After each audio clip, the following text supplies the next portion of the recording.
আমি স্থানীয় মানুহ আমি ভালে পাইছোঁ, সহযোগ কৰিছোঁ। কিন্তু আমাৰ এটা সন্দেহ হৈ আছে, আমাক এতিয়া মানে এইসকলে আমাৰ এটা নাগালেণ্ড আৰু অসম বৰ্ডাৰ যিহেতু ইয়াত তেওঁলোক আমাৰ ছেফটিৰ নিচিনা হৈ আছিলে।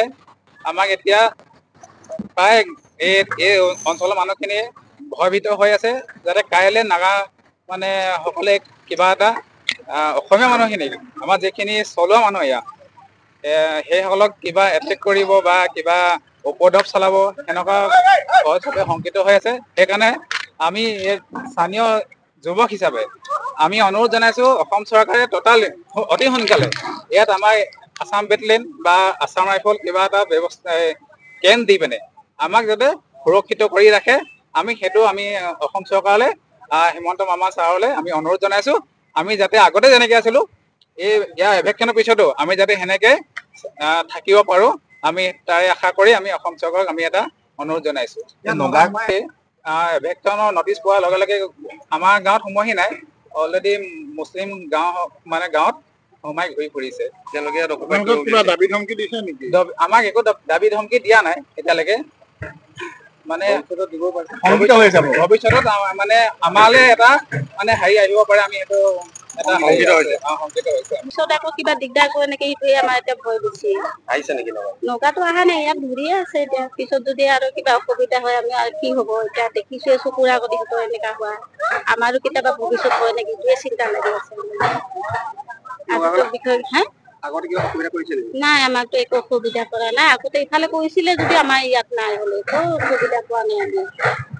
কি ক'ব ইয়াত যে উচ্ছেদ কৰিছে মানুহখিনি? আমি কি ক'ম আৰু, এতিয়া ক'বলৈ ৰাস্তাই নাই আমাৰ ইয়াত ক'বলৈ। ইয়াত চৰকাৰেহে কানুন বনাইছে যেতিয়া আমাৰ আৰু ক'বলৈ সদৌ অসম ছাত্ৰ সন্থাই 79 চনৰ পৰা আমি কৈ আহিছোঁ যে যিসমূহ চৰকাৰী ভূমি সেই বেদখলকাৰী দখল কৰি আছে সেইসকলক উৎখাত কৰিব লাগে। আৰু 10 নম্বৰ অসম চুক্তি 10 নম্বৰ দফাই আচলতে স্পষ্টকৈ উল্লেখ কৰি আছে চৰকাৰী ভূমি বা সত্ৰ নামঘৰ যিসমূহ বনাঞ্চল অবৈধ বেদখলকাৰী দখল কৰি আছে সেইসকলক উৎখাত কৰিব লাগে। আৰু সমান্তৰালভাৱে উৰিয়ামঘৰৰ ৰেংমা বনাঞ্চল যিসকল অবৈধ বেদখলকাৰী আছিল সেইসকল বেদখলকাৰী উৎখাত কৰিবৰ বাবে অসমৰ মাননীয় মুখ্যমন্ত্ৰীগৰাকী যি সাহসী পদক্ষেপ, সেই পদক্ষেপক আমি আদৰণি জনাইছোঁ। আৰু যোৱা 5 দিন ধৰি সফল সমাপ্তিৰ পাছত আজি নামবৰ বনাঞ্চলৰ প্ৰথম পৰ্যায়ৰ উচ্ছেদ অভিযান আজি প্ৰথম পৰ্যায় আৰম্ভ হৈছে। আৰু মাননীয় মুখ্যমন্ত্ৰীগৰাকীক আমি পুনৰবাৰ আদৰণি জনাইছোঁ। আৰু এটা কথা ক'ব বিচাৰিছোঁ, কোনো কাৰণত যাতে এগৰাকী বেদখলকাৰী থাকি নাযায়, এটাও ঘৰ থাকি নাযায়, এই ক্ষেত্ৰত গুৰুত্ব দিবৰ বাবে চৰকাৰ প্ৰশাসনক দাবী জনাইছোঁ। আৰু তেখেতলোকে অকল মাটি বেদখল কৰাই নহয়, তেখেতলোকে ড্ৰাগছৰ লগত জড়িত, মাৰানষ্টৰ লগত জড়িত সেইসকল ব্যক্তিক যাতে উচিত শাস্তি দিবৰ বাবে ছাত্ৰ সন্থাৰ তৰফৰ পৰা দাবী জনাইছোঁ। আৰু অসম চৰকাৰৰ প্ৰতি আমাৰ ছাত্ৰ সন্থাৰ তৰফৰ পৰা এটা দাবী, সাংবিধানিকভাৱে সুৰক্ষা প্ৰদান কৰি আচলতে ৰাজনৈতিকভাৱে আমাৰ অসমীয়া খিলঞ্জীয়া ব্যক্তিসকলক যাতে সদায় ৰাজনৈতিকভাৱে সুৰক্ষা প্ৰদান কৰিব ছাত্ৰ সন্থাৰ তৰফৰ পৰা আমি দাবী জনাইছোঁ।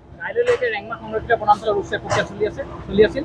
বৰ্তমান সাময়িকভাৱে সেই উচ্ছেদ প্ৰক্ৰিয়া বন্ধ ৰাখিছে। আজিৰ পৰা দক্ষিণ নামবৰ সংৰক্ষিত বনাঞ্চলত উচ্ছেদ প্ৰক্ৰিয়া আৰম্ভ হৈছে। হয়, আচলতে দক্ষিণ নামবৰ বনাঞ্চলত আজি প্ৰথম পৰ্যায়ৰ উচ্ছেদ অভিযান আজি প্ৰথম দিনাখন আৰম্ভ হৈছে। আৰু আমি পূৰ্বতে কৈছিলোঁ যে যিসকল ব্যক্তি অবৈধ বেদখলকাৰীয়ে চৰকাৰী ভূমি বা বনাঞ্চল দখল কৰি আছে সেইসকল ব্যক্তি উৎখাত কৰিব লাগে। মাননীয় মুখ্যমন্ত্ৰীগৰাকী যি সাহসী পদক্ষেপ, সেই পদক্ষেপক আমি পুনৰবাৰ আদৰণি জনাইছোঁ। এটা কথা ক'ব বিচাৰিছোঁ, কোনো কাৰণত যাতে এটাও ঘৰ থাকি নাযায় বা এজনো বেদখলকাৰী থাকি নাযায়। আৰু তেখেতলোকে মাটি বেদখল কৰাই নহয়, ড্ৰাগছৰ লগত জড়িত, মাৰানষ্টৰ লগত জড়িত সেইসকল ব্যক্তি যাতে উচিত শাস্তি দিবৰ বাবে ছাত্ৰ সন্থাৰ তৰফৰ পৰা আমি দাবী জনাইছোঁ। নগাৰ লোক দেখিবলৈ পোৱা গৈছে,